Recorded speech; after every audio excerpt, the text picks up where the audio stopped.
আর সবুজ ফুলকপি রান্না করলাম। দেখো বন্ধুরা, প্রথমে কাটলাম, ধুয়ে নিলাম ভালো করে, তারপরে একটু সব মশলা টশলা বেট করলাম। মটরশুঁটি, দেখো ফুলকপিগুলো একটু ভেজে নিলাম ভালো করে। ফুলকপিটা খুব সুন্দর করে একটু ভাজতে হবে, ভেজে না হলে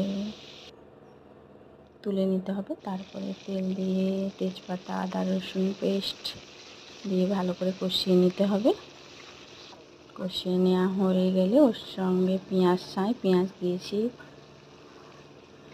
সেটা খুব ভালো করে কষিয়ে নিতে হবে। তারপরে ওর সঙ্গে মটরশুঁটি দিয়েছি, ওটাকে ভালো করে কষিয়ে নিয়ে টমেটো, তারপরে হলুদ গুঁড়ো, লঙ্কা গুঁড়ো, সামান্য পরিমাণে নুন দিতে হবে।